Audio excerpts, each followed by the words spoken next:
Extra, extra, read all about it. Welcome, fellow rebels and ruckus rousers, to Seize the Mic. Today we're not just reporting on the news, we're making it. We're talking about the show that took the world by storm with a powerful message and some of the most electrifying dance numbers ever to hit Broadway. Newsies, the musical. Thank you for that. Newsies is a musical with music by 8-time Academy Award-winning composer Mr. Alan Menken, lyrics by stage, film, and television lyricist Jack Feldman, and a book by 5-time Tony winner Mr. Harvey Fierstein.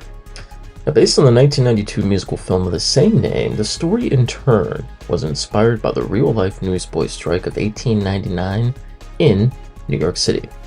The story centers on Jack Kelly, a charismatic and rebellious newsboy who dreams of a better life far from the hardship of the streets. However, his dreams are put on hold when publishing titans Joseph Pulitzer and William Randolph Hearst decide to raise the prices of their newspapers at the Newsies' expense. With the help of his new friends, the intelligent Davy and his younger brother Les, Jack realizes that they have to fight for what's right. He rallies Newsies from across the city, leading them to form a union and go on strike against the powerful publishers. The story itself is an inspiring account of how a group of idealistic kids stood up against injustice, demonstrating that even the little man can make a difference when they all stand together.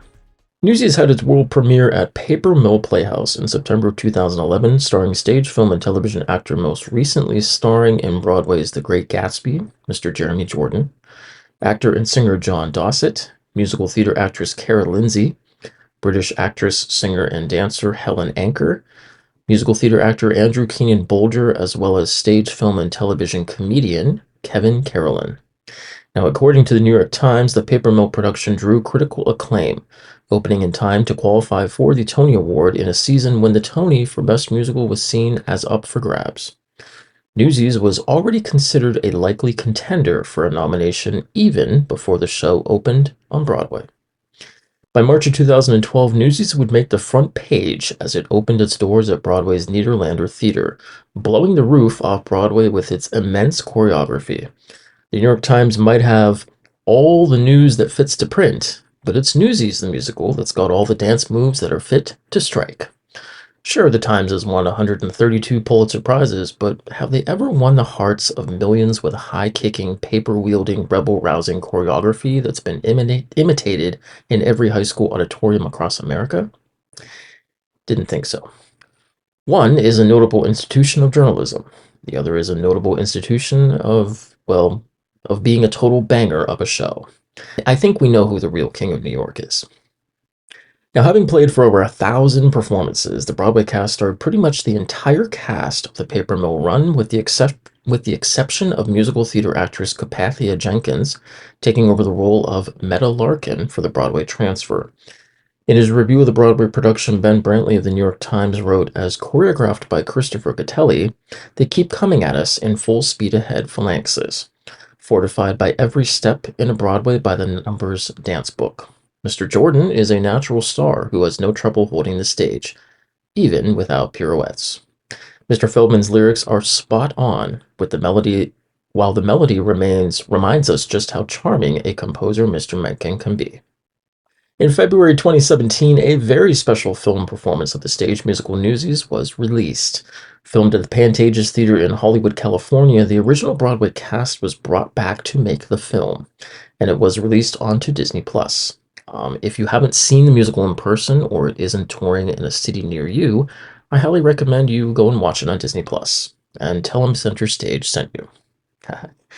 By December of 2022, a brand new immense in-the-round production opened at the Troubadour Wembley Park Theatre in Brent, England. The venue is a large, flexible space which allowed for a more immersive and ambitious production than a traditional West End proscenium art stage. Now, being that it's a theater in the round means the audience surrounds the stage on all sides. This is the biggest benefit, because there's actually no fourth wall separating the audience from the action. The performers are in the same space as the audience, creating a more personal and immediate connection. Now, since every seat has a different angle, each audience member has actually a unique perspective on the performance. And you can see the reactions of other audience members, which can also heighten the shared emotional experience. Now, a theater in the round forces directors and designers to be more creative. Elaborate sets and large backdrops are impossible, so the focus shifts to the actors' performances, props, and lighting to tell the story. Now, the most notable aspects of this production was its immersive design. It's basically a massive structure of scaffolding and New York fire escapes that extended into the auditorium. So the Newsies would frequently run, dance, and sing in the aisles and on galleries, making the audience truly feel like they're part of the action. The choreography was a true highlight, using a mix of high energy, athletic, and acrobatic styles. It made full use of the large space, including dancers swinging from lighting fixtures and performing incredible stunts. Now, while different from the Broadway version, it was celebrated as a thrilling new interpretation. The set by Morgan Large was praised as a monumental and effective use of the vast troubadour space, with clothes, hammocks, and newspapers hanging from the rafters to create an authentic atmosphere, from the Newsies' point of view. Overall, the production was a critical and commercial smash hit. Reviewers were almost universally enthusiastic about the show's energy, choreography, and immersive staging. While some critics noted that the book and romance subplot remained somewhat formulaic, they agreed that the sheer spectacle and talent of the ensemble were, in one word, irresistible. Now, folks, taking a step back from the stage for a moment, so Jack Kelly is the amalgamation of several historical leaders in the Newsboys strike of 1899, primarily Kid Blink, who was featured in the film but omitted from the musical. Kid was known as a charismatic speaker and a leader to the younger boys. Now, other real strikers included in the show are Racetrack Higgins, Mush Myers, and Spot Conlon. Although Catherine Plummer is a fictional character, she is named for Pulitzer's daughter, Catherine Ethel, who unfortunately died of pneumonia in 1884 at the age of 2.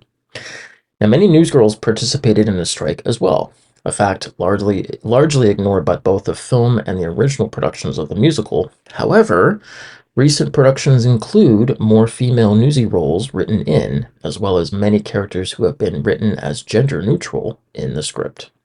Now, in the musical, the newspaper raises prices during July in 1899 after pressures to sell more papers after the war.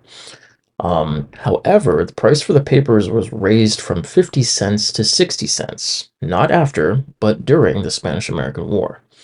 Now, the cause of the strike was that they did not lower the high price after the war was over. So this basically caused the Newsies to revolt, because they felt that it was more difficult to sell papers without the exciting news of the war, plus the additional pressure of the price changes.